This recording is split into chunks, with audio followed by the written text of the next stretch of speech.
First near-death experience. 2 years later, I was to have a life-changing experience both physically and spiritually.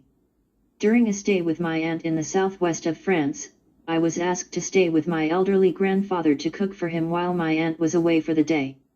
My aunt lived in a narrow house in a dark cul-de-sac which was ironically called the Street of the Castle and which had a small shoe shop on the front overlooking the main street.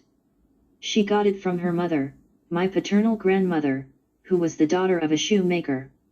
My grandfather, after having fought in both wars, had opened his own garage. The immediate neighbors in the cul-de-sac were the baker and further on the chemist. I had to run the shop and make soup for my grandfather. I had received all the necessary instructions at length, and more than twice, for the preparation of this leek soup but also for the handling of the pressure cooker. The cooking time, the whistling of the valve that I had to wait for before turning it off, and how after turning it off I had to let the steam out first.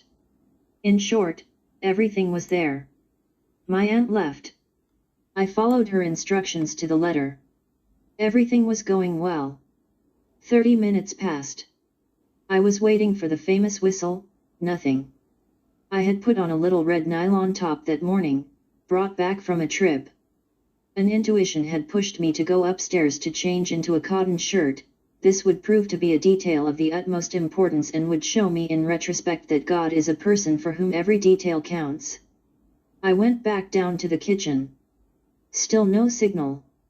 I waited another 30 minutes, then decided to turn off the gas under the pot.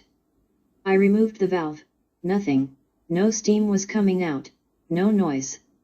The next thing that happened was that I grabbed the handle and tried to open the cooker and boom. The next image, I saw myself lying on the floor in a starfish position face down on the tiles. I wasn't in pain, I was floating on the ceiling and thinking to myself, surprised. I see me. Then black hole. The next image, I was standing at the sink. The pharmacist next door was there, he was holding my right arm which was raw and throwing cold water on me.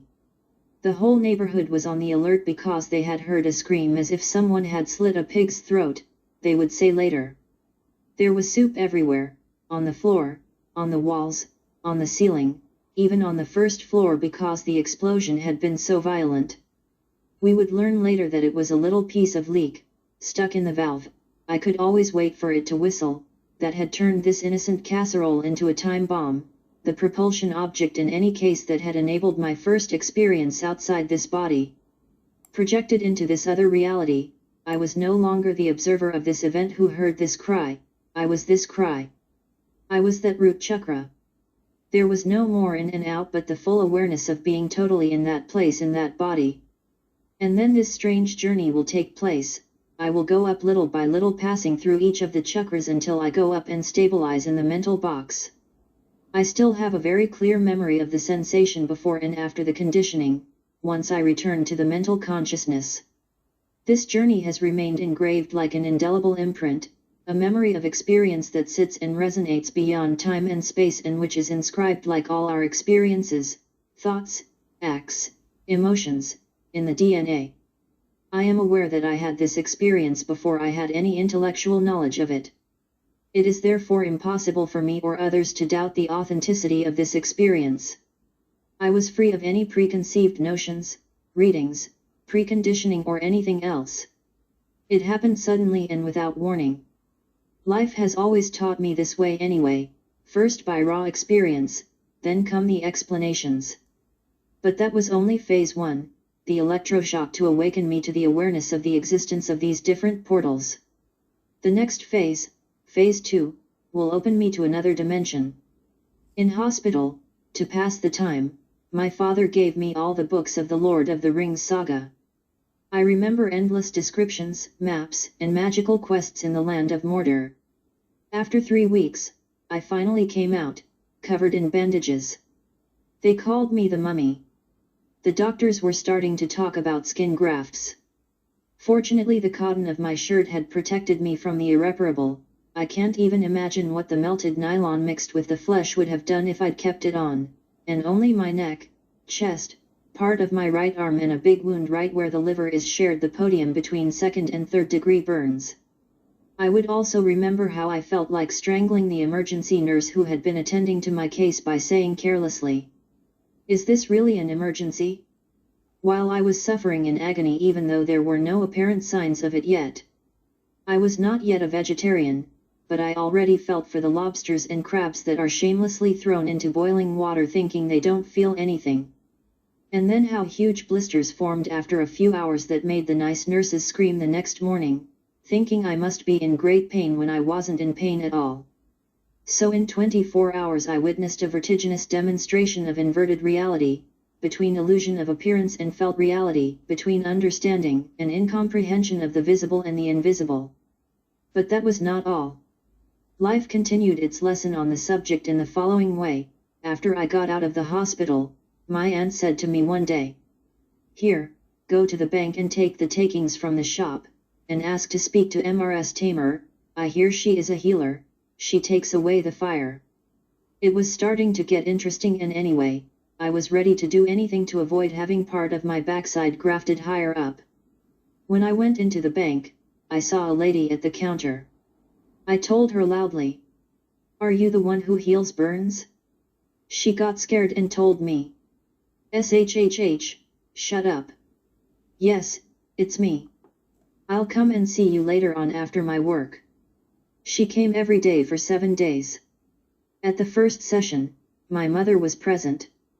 Everyone was there. It was the court of miracles. A prodigy in the midst of skeptics and disbelievers. From the very first moment she made a gesture, I felt faint. When I woke up, she told me, "You must have a gift." I didn't know anything. She was not very talkative. She told me that she had received hers from her grandmother who had passed on the prayers which she now recited silently, while making passes with her thumb over the wounds. As I watched her lips move, I felt a strange strength and warmth come over my body. My mother, who is more like St. Thomas, I believe only what I see, was stunned. She could neither deny nor evade as usual. She was stuck, there, in that room, with this stranger in contact with an invisible reality but who was telling her by pointing at the wound. "You see there, this little skin that is being remade?" And in front of the astonished eyes of my mother, my brother, and the others, this lady passed her hand over the wounds where a thin skin was being reformed. After 7 days everything was dried and repaired. The next part is even tastier. At the appointment set by the doctors for a possible transplant, the doctor examined me and then turned to my mother and asked in obvious frustration, "But where is the patient?" Then I saw my mother rocking back and forth in her chair, as if agitated by some strange evil. I was laughing. I was jubilant to be the living proof of this victory over the medical diktat, over the paradigms inculcated in this doctor. She explained that I had been visited by a healer who had dried the wounds and reformed the skin. The only response was a weary sigh accompanied by a desperate shrug of the shoulder as he said, "What do you want me to say?" And we left.